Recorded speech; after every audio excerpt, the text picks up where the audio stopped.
dice a la letra, la opinión pública es el fundamento de la democracia moderna.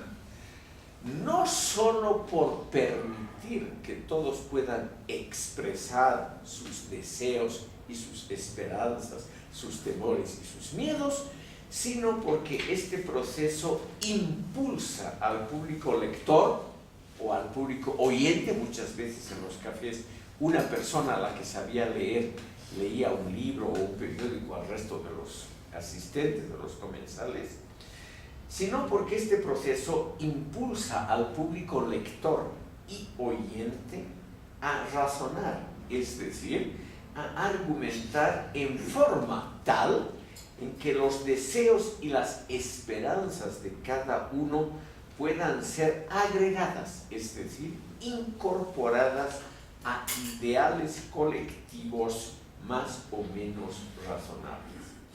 Esto, dice Habermas, sería la garantía de la verdad de los anhelos, la comunicabilidad y aceptabilidad de parte de dilatados sectores sociales que pueden reconocerse en esos anhelos y deseos expresados pública y abiertamente. Suena muy abstracto, estimado público, pero yo creo que el mensaje es más o menos claro. La democracia no funciona si no existe esa institución llamada la opinión pública, que necesariamente no tiene que estar ligada al Estado. O sea, tienen que haber salones, cafés, periódicos, estaciones de televisión, etcétera, etcétera, que no estén regidos, pagados por el Estado. O sea, la existencia de la pluralidad de órganos es una de las garantías para la existencia, como llama Habermas, de la comunicabilidad de la diversidad de opiniones, y también una de las garantías para que estas ideas sean aceptadas, es decir, que dilatados sectores reconozcan que esas libertades pueden ser favorables a sus deseos, lo cual no es automático ni fácil. Muchas veces, estimado público, eso se ha visto a lo largo de la historia, por ejemplo, en la Alemania nazi a partir de 1933, muchas veces la gente no reconoce ni la necesidad ni la calidad de una opinión pública, con tal de que el caudillo, como Hitler, diga la verdad definitiva. A la buena mayoría de la población en Alemania era indiferente el juego de opiniones, la discusión libre, el debate abierto. Les llegó a ser, a partir de 1933, indiferentes. Habermas, empero, como hijo de esa época, nacido en 1929, él cree, estimado público, que libertad política y libertad de opinión pública son dos elementos del mismo fenómeno. O sea, de ese fenómeno más general que puede llamarse una opinión pública libre, abierta, como uno de los cimientos del mundo democrático moderno. O sea, el mundo democrático moderno, según Habermas, ya no es concebible, ya no es pensable sin la existencia de muchos medios de comunicación que compiten libremente entre sí, y que el público tenga la libertad de elegir los medios que quiere leer, oír, etcétera, ver, y que también pueda formarse libremente su opinión sobre lo que acaba de leer. Entonces, lo que tiene en vista como normativa Habermas es un orden social emancipado, o sea, liberado de constricciones, liberado de obligaciones que vienen de arriba y que no son razonables. Él dice, el público se ha formado políticamente de forma indirecta por todas estas instituciones que hemos visto, al comprender y al gozar también, por ejemplo, en el caso de obras de literatura y arte. El público, dice Habermas, aprende a juzgar, a apreciar, a medir cualidades, a emitir valoraciones fundamentadas, a respetar valoraciones divergentes de la propia, o sea, de otros participantes en el diálogo, porque, estimado público, la verdadera democracia se puede fundar solo con la existencia del factor del disenso, no del consenso obligatorio, sino del disenso productivo. Esta frase, que la ha utilizado mucho aquí Jorge Lasarte, proviene justamente de Habermas y me imagino que ha sido usada ya en el siglo XVIII por los ilustrados franceses. Para ellos, estimado público, lo bueno, lo positivo, era la existencia de un disenso que podía ser creador y no la preponderancia de un consenso que generalmente es obligatorio y al ser obligatorio no permite la libre discusión de alternativas. Como ven ustedes, aquí estamos ante una cultura muy diferente a la que nos ha legado España y la época colonial.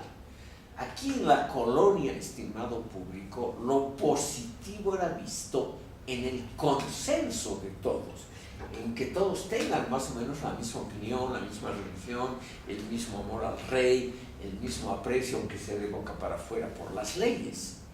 Y aquí no se fomentó nunca el disenso creador, o sea, la facultad de los que disienten, de los que tienen otra opinión, de enriquecer el conocimiento en general y el político en particular.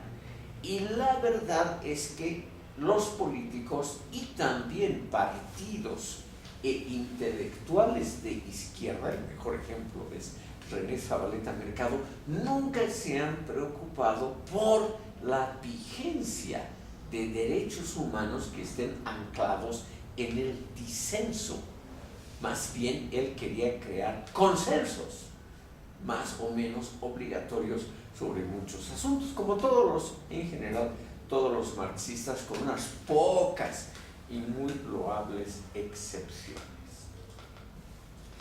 Terminaremos, estimado público, la obra mencionando lo que dice Habermas.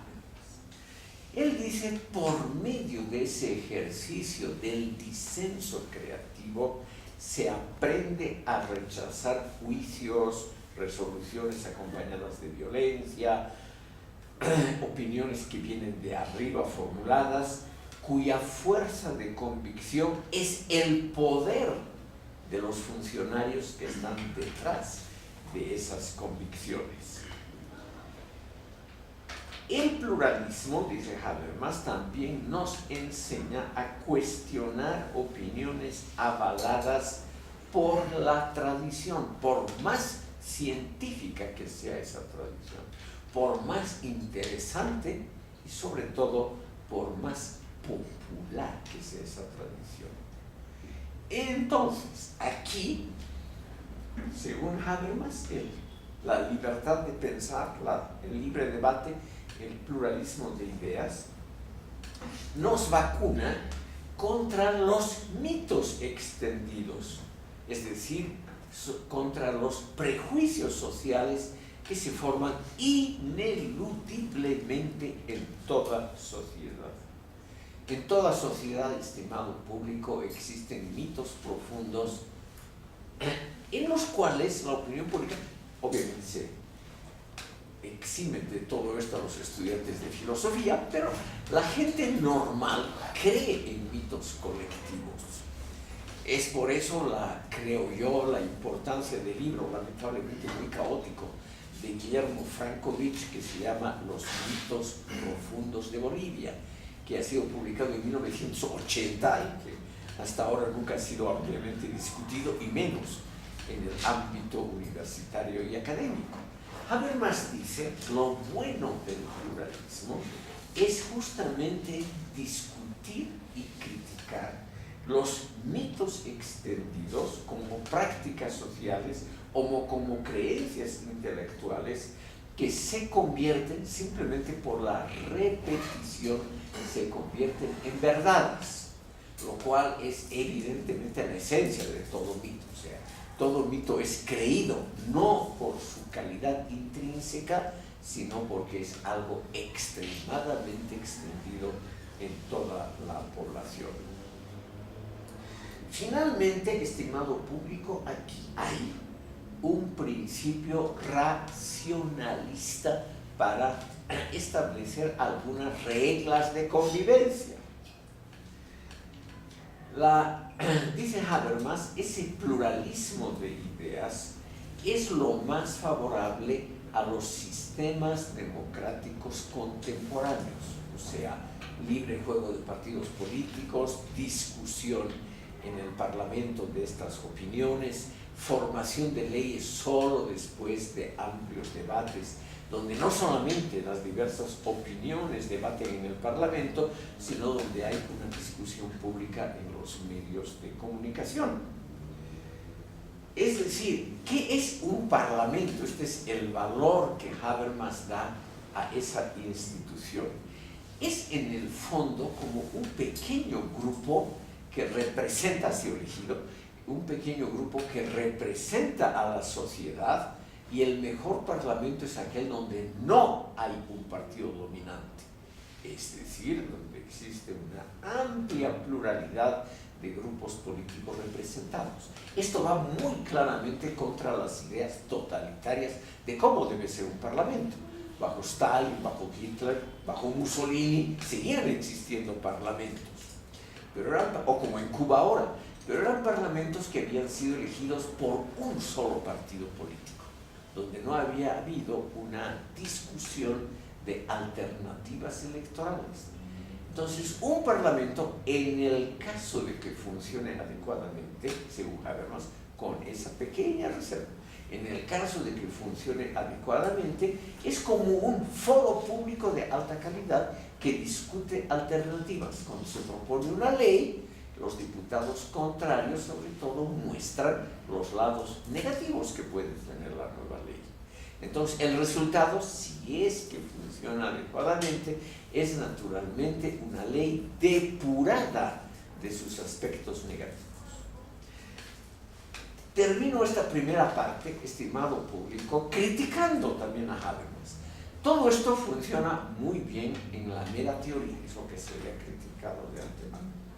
Pero normalmente ni los parlamentos en todo el mundo son la representación de una discusión de alto nivel que calcule cualidades de la ley, del proyecto de ley o algo así, ni tampoco la opinión pública en todos los países corresponde a una verdadera diversidad de ideas. En muchos países, por ejemplo, se le ha criticado a Habermas que la opinión pública libre que él propone, en el fondo, es la opinión publicada por intereses importantes que controlan los medios de comunicación. Entonces, esta teoría, muy linda, en el plano estrictamente racional verbal, sería una teoría que no tiene una correspondencia clara con la praxis. Esta es la crítica principal que se le ha hecho a esta teoría. O sea, estimado público, Habermas sería el representante actual más importante de un liberalismo democrático, pero no comprendería Habermas cómo funciona en el fondo, en la realidad, el sistema político en cualquier parte del mundo, que es un sistema de intereses y no de ideas que compiten entre sí. Sería un sistema de intereses que compiten, obviamente por el favor del Estado, por fondos estatales, y no necesariamente una discusión libre, intelectual, de alto nivel, de alternativas de cómo hacer leyes. Eso es lo que se le ha criticado a él. Aquí, estimado público, haremos una pequeña pausa y vamos a seguir con la obra Teoría y Praxis que él publicó poco después.